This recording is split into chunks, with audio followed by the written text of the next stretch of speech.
Hi guys, sorry to interrupt your viewing, but please subscribe to the channel and like this video. Thank you.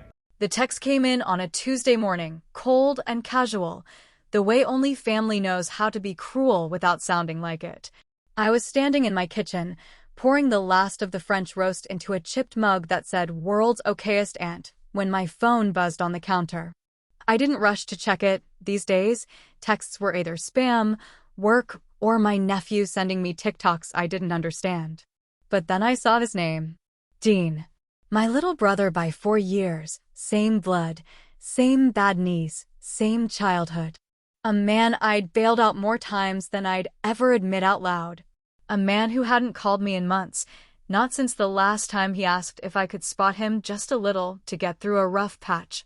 He never said how long the patch was supposed to last, but it had started somewhere around 20 years ago. The message was short. 16 words. Hey, maybe skip this year. We're keeping it small, just the successful ones this time. At first, I thought it was a joke. Dean had that kind of humor, the kind that only worked if you were already in a good mood. But then I read it again, slower, like my brain needed help catching the weight of what he was actually saying. The kind of sentence that doesn't need a follow-up because it's already pulled the pin and thrown the grenade. I didn't respond. I just stood there, coffee cooling in my hand, staring out the window at my empty backyard. The dogwood tree out there had dropped all its leaves last week, and now it just stood there, naked and unapologetic, like it had nothing left to prove. I felt a little like that tree. For a few minutes, I tried to decide what hurt more, the message itself or how little surprise I felt reading it. Because the truth is, Dean had always made digs like that, just never this direct. He'd roll his eyes when I showed up in nice clothes, make passive little comments about how some people have all the luck, and then turn around and ask if I could cover a vet bill or a birthday gift for one of his kids. I never said no. Not once. Dean had struggled since we were kids. After our dad died, Mom did her best, but I stepped up. I always stepped up. I worked 2 jobs in high school, saved every penny I could, skipped prom, skipped college dorms, and jumped straight into a career in commercial real estate. I didn't marry, didn't have kids, didn't take many risks that didn't involve money. And eventually, I built a life that looked good on paper but felt quiet in the spaces between. Dean took the opposite road. Married Melissa at 22, 3 kids before 30, bounced between jobs like it was a sport, and always landed just short of steady. When COVID hit, I covered their mortgage for almost a year. Melissa sent the occasional thank you text. Dean never did. He always acted like it was nothing, like I owed him. And maybe that's what made this hurt the most, not that he said it, but that he finally said it out loud. I walked to my office and sat down in the old leather chair that still smelled like the tobacco my ex used to smoke. I opened my laptop and stared at the screen for a moment before typing in the password to the shared financial portal I managed for Melissa's online store. She never knew I could see the transactions, just that the startup capital had come from a friend. That friend was me. Silent partner, invisible funder, the woman behind the curtain. I clicked through the tabs slowly, deliberately. My hand didn't shake. My heart didn't race. In fact, the only thing I felt was clarity, the kind of clarity that arrives like a slap in a cold room. I wasn't angry. I wasn't even sad. I was just done. This wasn't about the money anymore. It wasn't even about Thanksgiving. It was about respect, or the lack of it, year after year, snub after snub, the 1,000 cuts that never bled enough to kill but hurt just enough to remind me I was being carved up one little slice at a time. I clicked over to the banking app and stared at the automatic transfers I had set up years ago. For different ones, school fees, car payment help, weekly grocery padding, and a monthly deposit into a rainy day fund I named Melissa Hope because it sounded less pitiful than Dean Bailout. And then, without fanfare, I started canceling them one by one. The screen blinked. The confirmations came. My finger hovered over the last one, and I hesitated, just for a second. Not because I doubted it, but because part of me still wanted to believe family meant something. That maybe the kid I used to help with math homework hadn't turned into this man who measured success by who showed up to dinner. Then I clicked. There was no music. No explosion. Just a quiet kind of power humming under my skin, like I'd finally remembered who the hell I was. I leaned back in the chair, looked out the window, and smiled for the first time all morning. Let him figure it out. Let him feel the silence I've lived in for years. And then the phone buzzed again. But I didn't check it. Instead, I reached for the manila folder marked Partnerships and opened it to the page labeled M Boutique, Legal and Access. Because Dean wasn't the only one who forgot who was holding the safety net.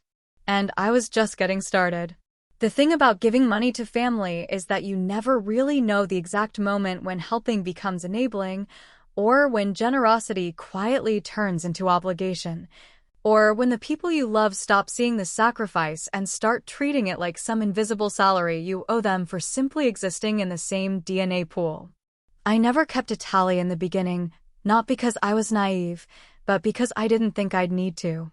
You give when someone's drowning. That's just what you do. It started small, like it always does. $100 here to help cover a surprise car repair, a grocery bill there when one of the kids got sick and Dean missed work for a week. Then it turned into covering late fees on a power bill, and after that came the big one, the mortgage. That was when the world shut down, when Dean's construction gig dried up overnight, and Melissa's part-time job at the library vanished like it had never existed. I remember that call like it was yesterday. His voice all scratchy, trying to sound casual. Sis, look, I hate to ask, but I didn't let him finish. I wired the money the next day, called the bank myself, worked out a temporary deferment plan under my own name. I thought it was the right thing to do. Hell, I know it was. But right doesn't always mean fair. And fair? That word hasn't belonged in our family for a very long time. I opened my banking app again, still sitting in that leather chair, watching the cursor blink like it was daring me to flinch. There they were, for scheduled payments, lined up like silent soldiers.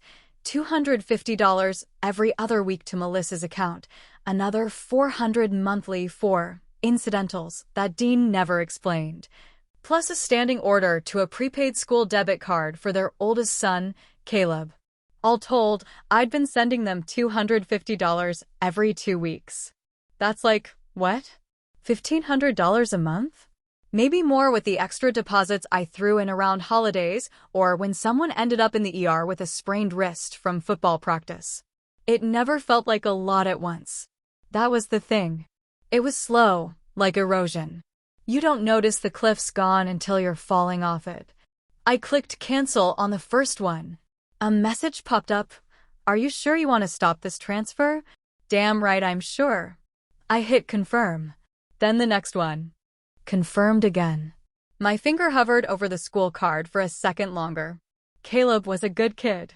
Smart, polite, always the one who texted me thank you gifts after birthdays, even if Dean never remembered. But Caleb wasn't the one who cut me out of Thanksgiving. Caleb wasn't the one who turned success into a curse word. And sometimes life isn't about what's fair. It's about what's enough. So I canceled that one too. There was no explosion, no dramatic music, no lightning bolts splitting the sky in half. Just a soft click and a new silence I hadn't felt in years. A silence that wasn't about being ignored, but about reclaiming the damn room. For the first time, I wasn't on their hook anymore. And I wasn't dangling a lifeline either. I leaned back and rubbed my eyes, already knowing what was coming next. The text, the panic, the blame. Dean never took ownership for anything, not really. He was always the victim of something, the economy, his boss, a market downturn, someone else's mistake. If I was the hand that kept reaching down to pull him up, then I guess this was me finally letting go. I was about to shut the laptop when I noticed a file on my desktop. It wasn't mine. At least, I hadn't remembered putting it there. It was from over a year ago, labeled draft_m_from_Melissa.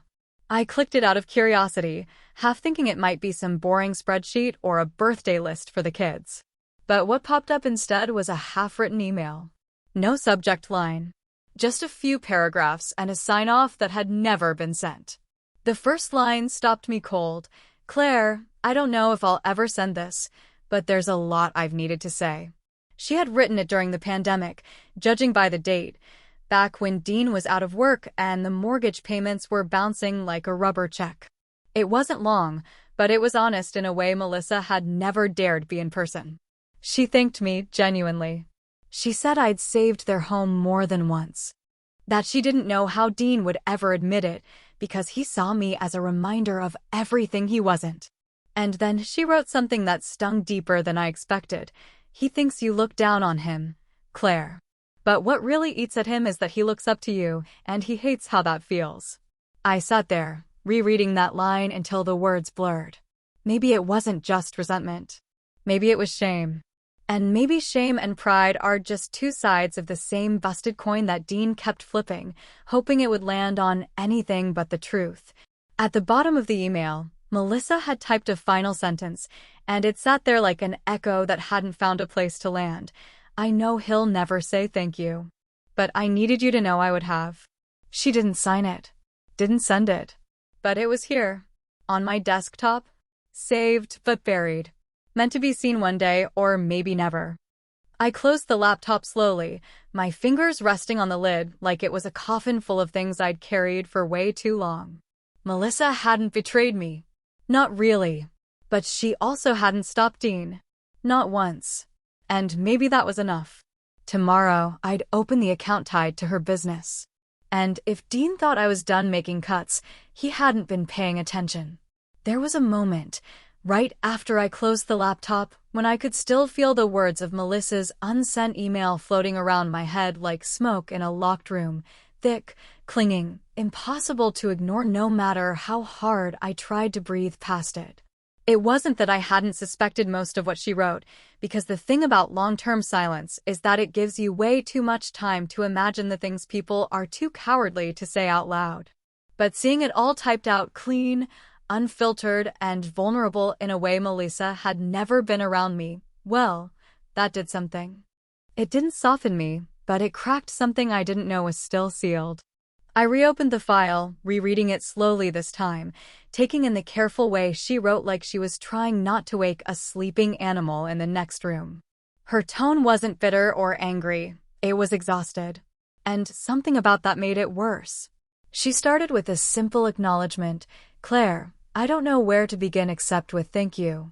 Then she went on to list everything I had helped them with: school fees, groceries, rent, therapy for one of the kids, that time their HVAC went out and I just wired the money without making her explain how or why. But then the letter pivoted. Not in a cruel way, but in a way that made me shift in my chair, because I knew what was coming. "Dean won't ever say this, but he's always felt like you were the person our parents wished he would become," she wrote. "It's like you passed some test he never even studied for, and now everything you do just reminds him he never had the tools to win." That was the part that hit first, not because I hadn't heard some version of it before, but because she said it without trying to excuse it. There was no "he means well" or "you know how he is." She didn't dress it up. She just laid it out plain. Dean felt like a failure, and I was the measuring stick he resented for being held against. I rubbed my temples and kept reading, feeling the weight of her words settle into the spaces I usually kept clear for logic and planning. She wrote about being tired of covering for him, of smoothing things over, of acting like things were fine when they clearly weren't. "He always feels like he's 5 steps behind you," she said, "but he won't let himself admit that you've been the one holding the damn flashlight." And then came the line that made me lean back in my chair like someone had just gut-punched me without warning. "Sometimes I wonder if he lashes out because he thinks you're the only one he never managed to disappoint." That sentence lodged itself in my chest in a way that no insult ever could, because disappointment isn't anger or jealousy, it's quieter than that. It's sadder. It says, "I wanted to make you proud and I couldn't." And something about the idea that Dean, who had spent most of our adult lives mocking my choices, rolling his eyes at my success, finding ways to make me the bad guy even when I was paying for his family to eat, that this man was silently haunted by the idea that I once believed in him, that hurt in a way I hadn't been prepared for. I don't know how long I sat there, reading and rereading the draft, wondering if Melissa had written it as a purge or a prayer. Had she meant for me to find it? Or had it been forgotten, like so many truths women whisper to themselves before falling asleep? The screen dimmed and I tapped the trackpad to wake it back up. There was more I could read, but I didn't want to. Not yet. Not tonight. I closed the laptop and rested my forehead on the desk, just for a second, just to hear the quiet echo of my own breath. And then my phone started buzzing. Dean. His name lit up the screen like a warning flare. The first time he'd tried calling me since the text. I watched it ring out. Then it rang again. Then a third time. I didn't answer. Not because I was angry anymore, but because I knew he wasn't ready to have the kind of conversation that would end with anything but shouting or silence. And I was too tired for both. A few seconds later, a message popped up on the screen from Melissa. Did you do something? Dean's losing his mind. He thinks we're going to lose the house. I stared at it, unmoving. The shift had come sooner than I expected. The panic. The scrambling. The realization that the safety net they never acknowledged had actually been holding them up the entire time. I didn't respond right away. Instead, I opened the banking app again, my fingers hovering over the account tied to M Boutique, the online store Melissa started during lockdown, funded quietly by me when she didn't qualify for a small business loan. She had always acted like it was her side hustle, her way of regaining a little financial independence, and I had let her believe that. I wanted her to have that illusion. God knows she'd earned it after years of being married to a man who resented ambition like it was a disease he was trying not to catch. But illusions come at a cost. And sometimes, the cost is just one woman remembering she has power she hasn't used yet. I didn't close the account. Not yet. Not tonight. But I did change the password. Let them sweat a little. Let them finally ask themselves where all the magic came from. Because the next move? That was mine. When the phone rang again the next morning, I didn't need to check the screen to know it was him. There's a certain timing to desperation, a rhythm that panic takes on when someone realizes they've lost access to the lever they've been pulling for years without ever stopping to think who actually built the damn machine. I let it ring twice, then I picked up, not out of kindness, but because I was ready. Hey, Dean said, voice too even, too forced, like he was trying to pretend this was just a casual check-in and not the beginning of the conversation he'd been avoiding for over a decade. I said nothing, let the silence stretch out just long enough to make him feel it. That was the difference now. I wasn't filling the space for him anymore. He cleared his throat, then added, so, look, I wanted to talk about the, payments. Melissa said something's off with the accounts. Still, I said nothing. He shifted tactics fast, the way cornered people do when charm doesn't land. Claire, come on. Don't be like this. You know I was just messing around with that text. It was a joke. Just holiday sarcasm. That's when I spoke. Calm, low, flat, as the kitchen table I was sitting at. Then laugh. There was a beat of silence so thick it could have been a wall between us. He tried again, this time aiming for guilt, which used to work when we were younger. You know the kids don't need to be caught up in this. Melissa's freaking out, Claire. We've got bills coming out next week. Rent, school stuff. You can't just, he stopped himself, probably realizing the word can't didn't mean anything anymore. I didn't just stop the payments, I said, letting the words land slow, deliberate. I put a hold on the boutique account too. You know, the one Melissa thinks is hers. His breath caught, just enough for me to hear it. That tiny stumble told me everything I needed to know. He knew. He had always known where the money was coming from, even if Melissa liked to pretend it was a lucky break or a generous investor who never asked questions. You can't do that, he snapped, voice suddenly harder. brittle around the edges like glass already spidering under pressure. That's her business, Claire. That's her livelihood. No, Dean, I said, leaning back in my chair and staring at the spot on the wall where I'd once planned to hang a photo of the whole family at Thanksgiving, back when I still believed in second chances. That's my money. I gave it without a contract, without conditions, without ever expecting a return. But I didn't give it so you could pretend you built something without help. He started to speak again, but I cut him off. You called me childish, I said, letting the word linger like a sour taste. You said it was a joke. But the truth is, Dean, the only punchline is how long it took me to finally stop pretending this family saw me as anything but a walking ATM. You're blowing this out of proportion, he said, voice rising now, panic slipping out like a frayed wire sparking under stress. It was one stupid text. You're willing to let your whole family suffer over that. I wanted to laugh, not because it was funny, but because the irony was so thick you could choke on it. I'd never let his family suffer. I was the one who kept the lights on, who kept the bills paid, who made sure Christmas morning didn't look like a clearance bin from the dollar store. I was the damn scaffolding holding up the crumbling house he called pride. So I said, if one text can burn down a bridge, maybe it wasn't that sturdy to begin with. And then I hung up.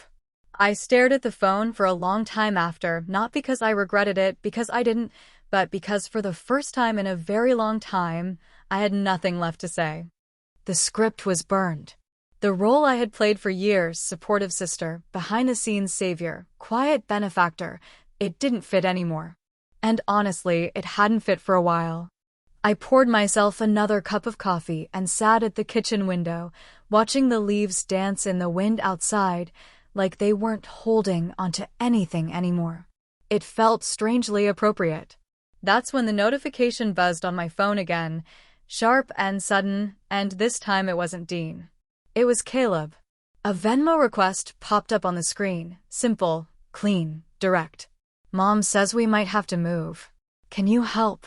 No emoji. No guilt tripping. Just 6 words that held the weight of everything Dean refused to say out loud. And it hit different because Caleb was just a kid.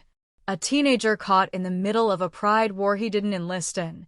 And for a second, just 1 second, I felt that old urge rise up in me again, the one that always pushed me to fix things before they got worse. But I didn't act on it. Not yet. I stared at the request, then at the name attached to it, and I realized something. Dean was finally going to have to explain to someone else how the safety net vanished. And for the first time, it wouldn't be me catching the fall. There's a strange kind of quiet that comes when you finally decide you don't need to be understood anymore, when you stop rehearsing the version of yourself that explains every choice you've made, and instead just move, step by step, toward whatever ending is waiting without trying to tidy the mess first. I didn't tell anyone I was coming. I didn't pack a bag. I didn't check the weather. I just got in the car, filled the tank, and started driving out of Nashville like something inside me had already made the decision before my hands even hit the wheel.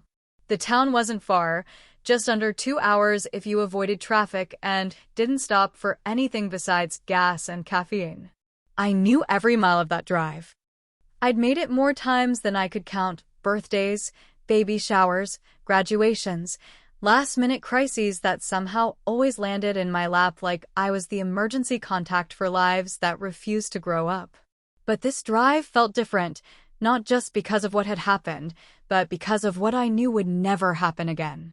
When I pulled up to their block, I parked a few houses down and stayed in the car, engine off, fingers resting on the steering wheel like they were waiting for a signal I didn't believe would come.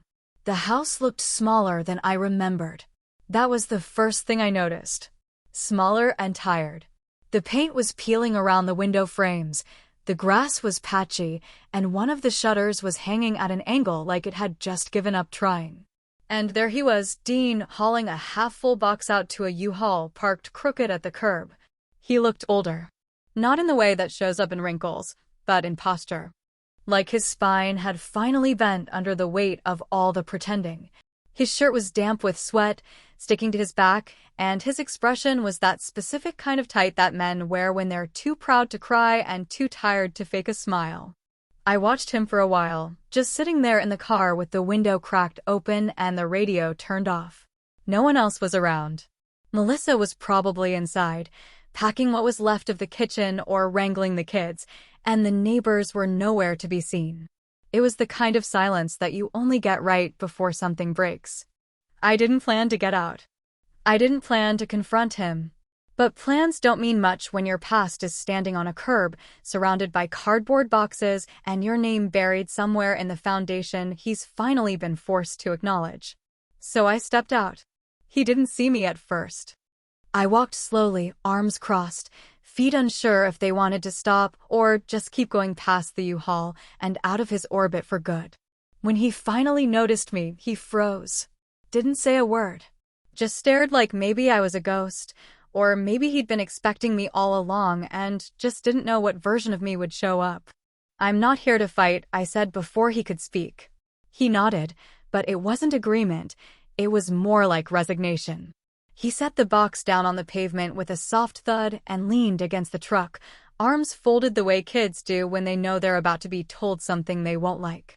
"Looks like things got real," I said, and my voice didn't carry any judgment.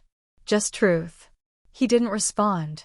After a long pause, he muttered, "It's not about the money, you know." I looked at him, really looked at him, and saw that it was true. "You're not afraid of losing the house," I said. "You're afraid of losing face." That stung, and he flinched like the words had reached deeper than I meant them to, but he didn't deny it. He kicked at a loose piece of gravel and said, "You always hated needing me." I shook my head. "No, Dean. You always hated needing me, but you never hated asking." He looked away, jaw tight, shoulders curled inward, like he wanted to fold himself up and disappear. "I know why you're angry," I added. "You think they loved me for being strong. And maybe they did. But I was never trying to beat you, Dean. I was just trying not to drown." He finally met my eyes then, and something flickered behind the bitterness. Something small and cracked and human. "I resented you," he said, voice low, rough. "I still do. Every time you bailed me out, it felt like another reminder that I couldn't get it right. I wasn't the strong one. I wasn't the one they bragged about. And when you helped, it didn't feel like love. It felt like pity." I let the words sit. Let them breathe. Let them hurt because they were supposed to. "I kept giving to you," I said, "because I thought one day you'd thank me. But maybe I just wanted you to owe me." He blinked, surprised by my honesty. Maybe even a little relieved. Because nothing clears the air like mutual confession. We didn't hug. We didn't cry. We just stood there, two people tangled in blood and regret, surrounded by the wreckage of a relationship we both kept trying to salvage with duct tape and unspoken truths. I turned to go, not needing a goodbye. As I walked back to the car, I didn't feel lighter, not exactly. But I felt done. Not vindicated. Not victorious. Just finished with whatever bargain I'd spent years pretending was family. Later that night, I sat on my porch with a glass of wine and no music, letting the dark wrap around me like a blanket that didn't ask questions. I opened my banking app one last time, hovered over the same accounts I'd left frozen, untouched. I haven't restarted the transfers. But I haven't deleted the account either. Sometimes revenge doesn't feel good. But it does feel finished.